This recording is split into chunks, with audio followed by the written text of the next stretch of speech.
Free agency officially opens around the NBA today at 6 p.m. Eastern time, 5 p.m. Chicago time, and the Chicago Bulls have one open roster spot. We leave them a little flexibility to be active out there on the free agent market. But they still have a big order of business to get Josh Giddey re-signed, which has not officially happened as of this recording. We're talking about what it all means, plus dive into the mailbag and more right after this.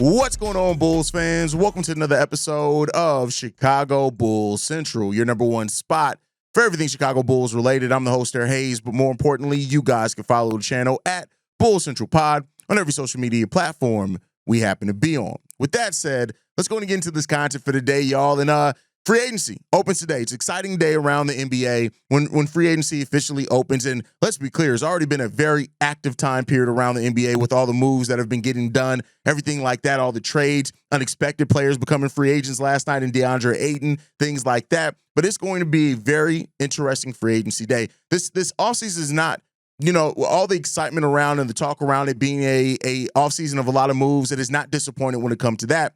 But let's get to our Chicago Bulls, right? While they have already made a trade that was unexpected in trading Lonzo Ball for Isaac Okoro, they drafted Noah Essengay, also Lachlan Ulbrich as well to the Chicago Bulls. That's been the moves that they've made so far. Ulbrich is signed to a two-way contract, so he's not taking up an official roster spot because it is a two-way deal. So that leaves the Bulls at a place to where they have a little bit of maneuvering. And we're talking about what that could mean. But the first thing, the biggest order of business left for the Chicago Bulls is it comes down to what's going to go on with Josh Giddey. I have three theories when it comes down to Josh Giddey. Josh Giddey has already gone back to Australia, get ready for a basketball camp he's hosting over there, and no deal has been announced. Now, that leaves, if a deal's not announced or whatever, or not quite done, but it leaves the three options that I'm going to talk about. One is that the deal is already wrapped up. The Bulls are just waiting to announce it. When you look at the way that the Bulls have handled their last three restricted free agencies, that's P. Will, Ayo Dosunmu, and Kobe White. They basically announced those deals right before the opening of free agency where players can go and start meeting with other teams. I think with P. Will, it was like an hour before free agency officially opened, even though we all kind of knew that they're going to be re-signing P. Will. So it could be something like that where they've already basically agreed to terms on the deal. They're just going to announce it a little bit closer to free agency, or they're negotiating down to the wire. That is also a thing there. So that's one option. It's already done. It's already figured out. They just haven't announced it yet. Why the Bulls wouldn't announce it? Well, because they're the Chicago Bulls. They do things weird sometimes when it comes down to it. The other option is that Josh Giddey's agent is still here stateside. He's going to handle most of the negotiations. Josh Giddey's agent knows what Josh Giddey wants in any type of contract details. And, once they hammer on something he feels Josh Giddey's going to agree to, he'll send it over. It's not like Josh Giddey has to physically be here. This ain't the 90s to look at the contract. They'll send it over to him. He'll agree to it, and boom, it's done, right? Or the last option, and this is the option that a lot of Bulls fans, I'm sure, are hoping is going to be Josh Giddey is going to go in the market and actually meet with some other teams, and that could be a possibility here. He is a restricted free agent. He can't meet with other teams. The Chicago Bulls have the ability to match any offer that he gets. It's not how I expect the Chicago Bulls to do business, but it could be there. And that's going to, hopefully some Bulls fans that have this whole mindset of, oh, well, you got to go just so AK isn't negotiating against himself. Maybe you guys get your wish, and Josh Giddey is going to go out there and meet with a couple of teams before deciding on a contract with the Chicago Bulls to make sure he's getting the best deal possible, which could be an option there as well. So there's a lot of different things that could happen with the Josh Giddey scenario. We'll see what ends up happening, but that is the biggest order of business because once you get Josh Giddey locked in, you have one open roster spot. So, if for some reason Josh Giddey is not retained by the Chicago Bulls, then the Bulls have two open roster spots. But, albeit everybody kind of expects Josh Giddey, to re-sign with the Bulls, even so much so that we heard last week that some NBA execs wouldn't even meet with Josh Giddey, even if he does try to go on a tour and meet with teams, because they just believe that Josh Giddey's going to stay with the Chicago Bulls, and the Bulls are ultimately going to match anything that Josh Giddey gets. So there's that aspect of it as well. So we end up seeing what happens with Josh Giddey and the Chicago Bulls, but that leaves the next order of business, free agency. And how active are the Chicago Bulls going to realistically be in free agency, and that's a fair question, right? The Bulls have a couple of different routes that they can go. If they don't make any other trades, right? Let's say that they can't find a trade partner for Vooch. Vooch ends up staying here. They don't trade Zach Collins or Jalen Smith. That would mean that you have 3 centers on this roster, which means that the Bulls probably aren't going to sign a center if you keep those 3 players, which means that are the Bulls then more likely to go after a Tre Jones, to re-sign Tre Jones, bring a player that everybody liked here, that got along with your team, that would have a clear role, that they would be able to come here and be the backup point guard, all those type of things. Is Tre Jones the most likely scenario where the Bulls basically then are running, for the most things back outside of the Noah Essengay signing and the Isaac Okoro trade? And, they're running basically almost everything back at that point, which finishing last season and how the Bulls finished last season, it was a group that I'm sure the Bulls have some internal interest to see how that's going to continue to go. Is this a group that continue to show more without having really long-term money tied into any of these guys? It gives the Bulls another time period to evaluate, maybe even have some players raise their trade value, maybe be more active at the trade deadline, right? That's some things that the Bulls could go to. Or do they want to do a shift, right? And I talked last night after DeAndre Ayton was waived about the Bulls potentially, calling DeAndre Ayton to see if he would have interest in joining the Bulls. A younger center that kind of fits their timeline, that they could take a 1-year flyer. I'm not saying long-term, 1-year flyer on. If it works, great. If not, you can give him an opportunity to rehab his value before he goes back out on the market in the summer of 26. And then the Bulls could try to find their center of the future. But that would have to come via one of the centers here at least being traded.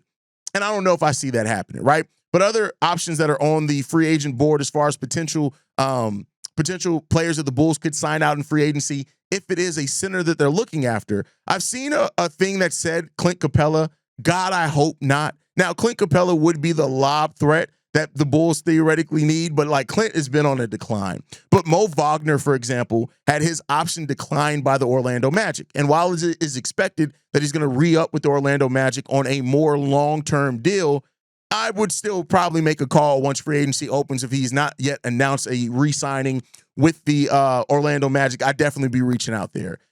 Sharpe is a guy that we talked about earlier in the offseason as well, while not necessarily bringing some of the height that Bulls fans want to see, because for so many Bulls fans, it's all about, we have to have a 7-foot center. We have to have, if he's not 7 feet, what are we doing? But DeAndre Ayton, who brings a lot of the kind of defensive mentality that you would want from your center for the Chicago Bulls, that I do think fits with the style of play, fits with the roster that we have there as well. You're looking at Sharpe there as a potential player that the Bulls could go after as well. And that really kind of, maybe Santi Aldama, but Santi Aldama being 24 years old, but I felt a little iffy on that. I do think he's also probably going to be more expensive, but he is a restricted free agent. The Memphis Grizzlies are probably going to match anything that he gets as well. Jackson Hayes, no. Now watch me say that, and then as the free agency opens, we hear that the Bulls are meeting with Jackson Hayes. Watch that happen. But, we'll see. The center options aren't very many, and because of that, there are a lot of teams going all over the same center option, so I don't know how much the Bulls are willing to get into a bidding war. For those that don't know, the Bulls, after re-signing Josh Giddey, they'll have roughly about $36 million, closer to $40 million to play with out below the first tax apron. That gives them the ability to use their full mid-level exception. They have a $17 million trade exception that they can use as well during that time. They have another $3 million trade exception as well. So they have some options. The Bulls, if they want to be more active, and that includes trades with expiring contracts, that includes financial flexibility under the first tax apron. If the Bulls want to be more active, they have the pathway to be there. How active are they going to want to be? I could really see the Bulls re-signing Tre Jones and basically keeping everything the same with additions of Isaac Okoro and Noah Essengay and rolling that out, right?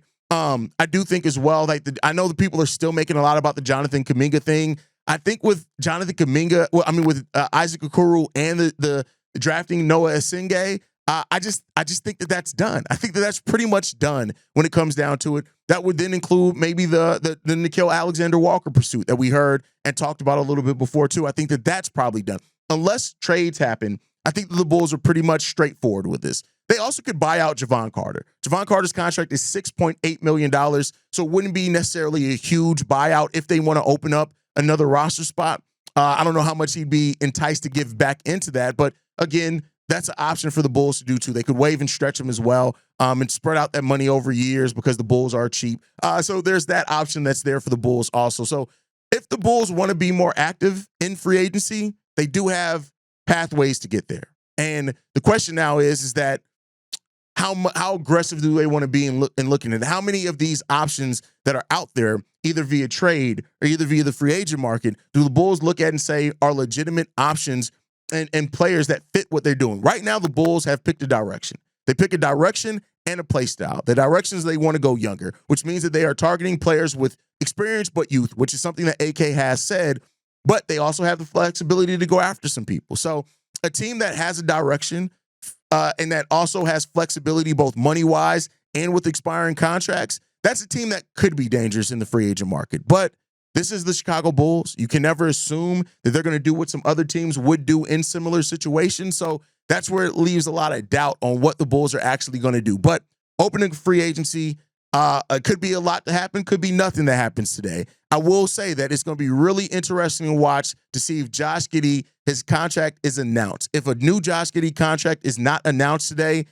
I do think that makes the offseason a little bit more interesting for the Bulls. So we'll see how that goes. But with that said, it is Monday. We have some overflow on the mailbag. I want to get into these voicemails, man. This one's from Shay. What's up, Hayes? This is Shay. Look, I know we still have a lot of people on the roster that we need to get rid of.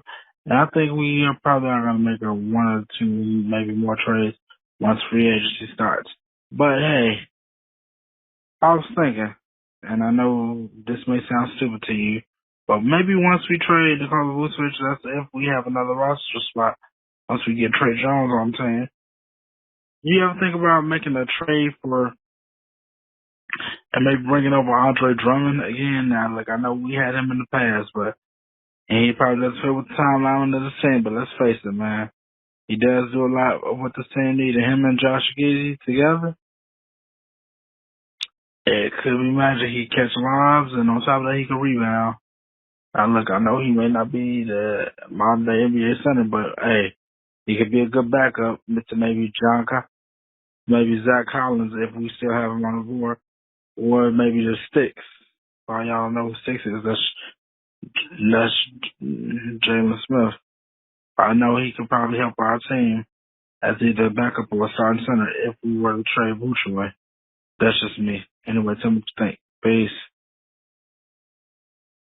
Shay, I checked about 18 hours before you left this voicemail. Andre Drummond picked up his option to stay with the 76ers. So no, Andre Drummond's not an option because he's under contract with the Chicago Bulls and he's not a free agent. Now, here's the thing. Even if you're looking at next year, I think by then the Bulls probably have hopefully have made a choice on how they're going to go out and acquire their center of the future. So I don't think Andre Drummond's really on the board. I do think a player like Sharpe could be when you look at that type of thing. But I don't think a player like Andre Drummond is somebody that's going to be out there for the Chicago Bulls. Either they're not. I don't think they trade for him either. I think the Philadelphia 76ers are going to want. They still think that they can make a run, especially in the East now. That's a little weaker. They're going to try to keep everything that they have there and run it that way. So no, I don't think Andre Drummond is an option for the Chicago Bulls. Shay.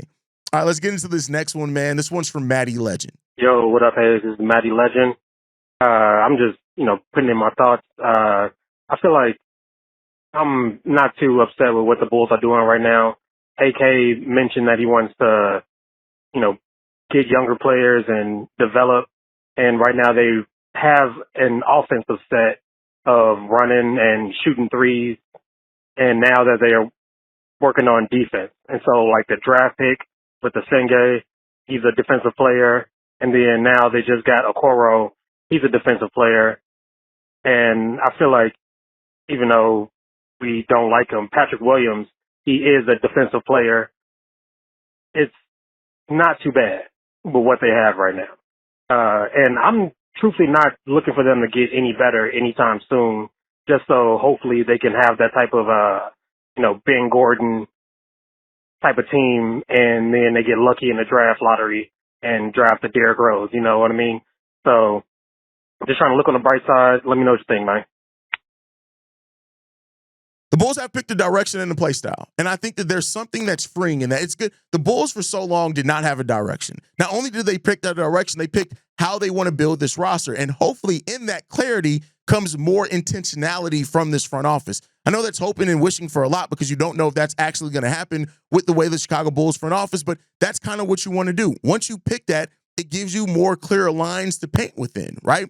Now we just got to see how successful that they're going to be building around that vision. That's the key thing here with this Bulls team is how successful now are they going to be now that they've picked a direction, they've picked a style of play that they want. And so we've seen them acquire players and Noah Essengay and Isaac Okoro, right? These are players that fit that. It started last season with the trade for Josh Giddey, then drafting Matas Buzelis, right? All that kind of got you to a place where you started seeing the type of team that they want to build. You started seeing how they want to play. We saw that happen last year, and it's a more modern style. And it also is a more modern way to play basketball. How successful they're going to be in that comes down to what the Bulls show. And it's always going to be, for this front office, they have to show it. There's so much doubt because of the things that they've missed on, the moves that they haven't made around this front office. Until they show it consistently, the doubt is going to maintain there. The doubt is always going to be there. And we just got to see how successful they're going to be in turning this thing around now that they have picked those things. And we'll see. Well, ultimately, we shall see how successful they can be. I have hopes for them. Maybe call me the internal optimist, but I do have hopes that this front office is going to be able to figure that out a little bit. Let's see if it blows up in my face. All right, let's get into the next voicemail, man. This one's from Jeremy. Hey, what's up, Hayes? It's your boy Jeremy down here in Oklahoma again. Just checking in over the summer. I'm happy with the Noah pick. I mean, I know a lot of people are complaining, but I think with Mattis, the youth, the length, it's going to be fun. Just give him some time. Hopefully Billy plays him enough, and I think that's the main concern for everyone. But I think we're going to see a lot of blocks, a lot of chase down blocks with Noah and Mattis. So I think it should be exciting. One narrative I get tired of hearing is that, we would have messed up the 18th pick like we always do, and talking about how we can't draft. I mean, they keep, holding Patrick Williams over our head, but, we did grab AO, solid pick. We grabbed Mattis, solid pick. Julian Phillips looks nice, so, I think that narrative's kind of played out. We just keep on bringing up Patrick. So, other than that, great show. I think we're all just ready for some basketball. Summer league should be fun. Get to watch some of the new guys. So tell me what you think, and see red, and thank you, sir. I do agree that people knock the Chicago Bulls for things that rightfully so should be knocked, but then try to talk about the good things that they've done as if it happens in happenstance, right? Like I've seen people say, like with the Io pick, oh my God, yeah, clearly Io was a senior and he was from Chicago, so clearly they were going to pick him. It's like, no, like him being from Chicago, maybe even if that was a thing, guess what? They made the right pick. It was the right pick there. The Matas Buzelis pick, which a lot of people like to be like, well, of course he fell. They picked him because he fell. Yeah, but it would have been very easy for the Chicago Bulls, like many teams did, to say, all right, he's fallen for a reason. Should we just stick to our guns on the player that we had number one on our board? No. The Bulls said, no, let's take this player that had such a high ceiling where he was projected to be the number one pick 6 months before we picked him. Let's get him in here. They did that, right? And I think even people need to look at is that the one pick that they absolutely missed on was Dalen Terry because Walker Kessler was right there. P. Will was more of they missed on that too, but P. Will was not evaluating how his drive was to be great because P. Will has all the skill set that you look for a really good NBA player. He just, unfortunately, is so passive in his nature, he just doesn't give a damn, right? And then, Julian Phillips was a second-round pick. Like, it is what it is, and they were aggressive about going out there and getting him. So the Bulls haven't had, like, these high-level misses, with it. The P. Will one is a bad one, and then you misevaluated Dalen Terry over Walker Kessler where you needed everything that Walker Kessler brought at that point in time. But the Bulls have made some good decisions. Let's see. Like, they're going to have to still prove it. And I'm never mad at a front office that has to prove it for the fans to turn around on them. They're going to have to prove it. This Noah Essengay pick is going to have to work. And hopefully him and Matas Buzelis are building this dynamic duo that could turn into something for the Bulls, because if they do, great, we're off to the races. But, there's a lot that they're going to have to prove to this fan base, and I really can't blame the fan base for that because we're in this situation because of the front office. So we shall see. Let's get into this last one, man. This one's from the 301. Hey, how you doing, man? This is my name's Owen, calling from Maryland, lifelong Bulls fan. I gotta say, I think everybody's missing the mark on this whole Isaac Okoro deal. I listened to a lot of the reactions from the podcast, and I'm like, are y'all seeing the same thing? It seems like everybody just wants to be mad all the time. Like, this is a really good deal. Lonzo was doing nothing. He played 35 games last year, 80 games, I think, in 4 seasons. How much did you want from him? Isaac Okoro is a move for the future. It's a nice move in the right direction. Stop hating on the Acme. Now I know you left your name. I couldn't understand it. You like you said it really fast. I played it back like 3 times, so I apologize for not using your name on this. Feel free to text or call the line back, say your name so I can get it going forward. But yeah, people are down on the Isaac Okoro deal, and I understand it, right? Because the Bulls got offered the 18th overall pick by Memphis. But then I think people need to realize is the fact that Lonzo Ball then had another season-ending injury. And, while it wasn't the knee, Lonzo Ball between the ankle and the wrist now and the knee and the back, he's had a lot of injuries that have hurt his season basically every year of his NBA career. So when you have a season that ends with another injury, it's going to be hard to get that level of value back. But what they got in Isaac Okoro is a player that brings what they need, point of attack defense, and he's a really good defender when you look at the individual defensive stats that he has there. And he went out and got a guy that is more reliable, on average plays about 20 more games than Lonzo Ball, and is a more consistent player there. Now, I'm not saying that not every trade has to be a home run knockout trade. And they got a trade that's functional. They got a trade that helps the way and style that they're trying to play, and especially with having a backcourt of Kobe White and Josh Giddey. They fed into that. Now, we got to see if that ends up playing out the right way for the Bulls, but we shall see. We don't know that for sure. We only know that when they get on the court. So we shall see how that goes out. But that's my time for today, y'all. Make sure you guys are following us at Bulls Central Pod. You can send us any feedback, questions, comments, concerns, bullscentralpod@gmail.com. Lastly, if you want to leave a text message and our voicemail for the mailbag, the number to do so, 773-270-2799. We're the #1 spot for everything Chicago Bulls related, but that's thanks to you, lovely and beautiful people. And like I like to end every episode on, go Bulls. Love you guys. See red if you can, y'all. Peace. This has been a presentation of the Break Media.